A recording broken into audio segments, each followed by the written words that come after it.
So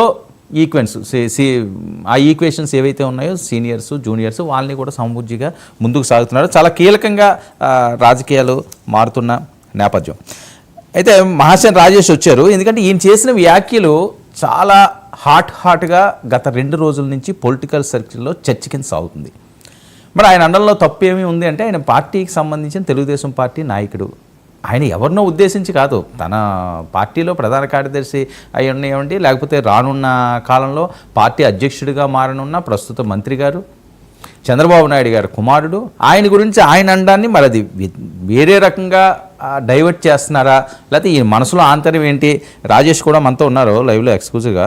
Rajesh, good evening sir. Good evening వర్మర్. ఏంటి చాలా రోజుల తర్వాత మళ్ళీ ఒక వైరల్ వీడియో అందరినీ షాక్ చేస్తుంది, షేక్ చేస్తుంది. డైరెక్ట్గా డిప్యూటీ సీఎం లోకేష్ గారికి ఇవ్వాలనడంలో ఆంతర్యం ఏంటి? ఇందులో ఏమైనా వేరే అంశాలు ఉన్నాయా? రాజకీయ పరంగా చూసుకోవాల్సిన అవసరం ఉంది, ఎందుకంటే ప్రతిదీ ఒక అస్త్రమే అవుతుంది కదా ప్రతిపక్షాలకి. అవునులేండి, అవును. అయితే అది వైరల్ వీడియో కాదండి, ఆ వీడియో మామూలు వీడియో, కానీ దాన్ని వైరల్ చేశారు. అది ఏంటో కారణం ఏంటో మరి నాకు కూడా తెలియదండి. ఎందుకంటే ఆ పార్టీలో అధికార ప్రతినిధిగా నారా లోకేష్ గారిని దగ్గరగా చూసిన వ్యక్తిగా నా అభిప్రాయం, నా ఆకాంక్ష తెలియజేశాను నాకున్న సోషల్ మీడియా ప్లాట్ఫామ్ ద్వారా. తప్ప మరి దాన్ని ఇంత ఇష్యూ చేసి డిబేట్లు చేసి దాన్ని మళ్ళీ వక్రీకరించి ఇప్పుడు రాజుగారి పెద్ద భార్య మంచిదంటే చిన్న భార్య చెడ్డదని అర్థం వస్తుంది అని మళ్ళీ అందులో నుంచి ఆ కోడిగుడ్డ మీద వెంట్రుకలు వేసి రకరకాలు చేశారు వర్మ గారు. ఏం మరి ఎందుకు చేశారో చేసిన వాళ్ళకి తెలియాలండి. అయితే నేను అడిగిన కోరికలో అయితే ఎక్కడ ఎవరిని అవమానపరచడం కానీ కించపరచడం కానీ అసలు సెకండ్ థాటే లేదు. అంటే అందులో ఒక వైసీపీని విమర్శించడం లేకపోతే ఒక జనసేన పార్టీని విమర్శించడం ఏమీ లేదండి. చాలా క్లియర్గా ఏమంటే ఇప్పుడున్న పరిస్థితుల్లో నారా లోకేష్ గారిని ఒక 2-3 ఇష్యూస్ కూడా చెప్పాను. ఇప్పుడు ఆయన్ని ఎక్కడో 3వ లైన్ 4వ లైన్లో మీటింగ్స్లో చూడడం నాకు పర్సనల్గా నాకు అది చాలా ఇబ్బందికరంగా ఉందండి. ఎందుకంటే లోకేష్ గారి నాయకత్వం చూసే మేము పార్టీలోకి వెళ్ళిన వాళ్ళం. ఇప్పుడు సడన్గా ఆయన అలాగ ఉండటం మాకు కష్టంగా ఉందండి. వీలైతే ఆయన సీఎంఏ చేయండి.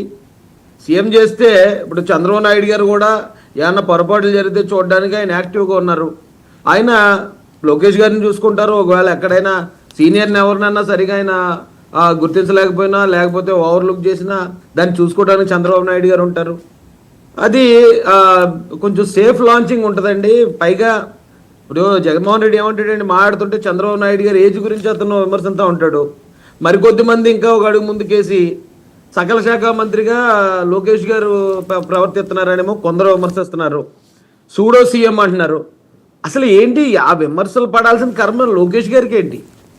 సకల శాఖ మంత్రిగా అంటే గతంలో సజ్జల రామకృష్ణారెడ్డిని అనేవాళ్ళు అండి మేము. ఎందుకంటే అతను ఎలక్షన్లో పోటీ చేయలేదు, పోటీ చేసిన గెలవడు. ఒకవేళ గెలిస్తే అతను మంత్రి అయ్యే అవకాశాలు లేవు కాబట్టి అతన్ని ఇండైరెక్ట్గా ఉపయోగించుకునేవారు జగన్మోహన్ రెడ్డి గారు. అది లోకేష్ గారికి ఆ కర్మ ఏంటి నాకు అర్థం కాదు. ఆయన సకల శాఖ మంత్రిగా వ్యవహరించాల్సిన కర్మ ఆయనే. ఇప్పుడు ఆల్రెడీ దాదాపు 90,000కు పైగా మెజారిటీతో నెగ్గిన వ్యక్తి ఆయన ఇప్పుడు మంత్రిగా ఉన్నారు. పైగా తెలుగుదేశం పార్టీకి జాతీయ ప్రధాన కార్యదర్శి. ఆయన అలా విమర్శించడం, వాళ్ళకి విమర్శించడానికి అవకాశాలు ఇవ్వడం ఎందుకు? ఓ డిప్యూటీ సీఎం అయ్యారు అనుకోండి, ఆయన్ని సకల శాఖ మంత్రిగా వ్యవహరిస్తున్నారు అనడానికి విమర్శ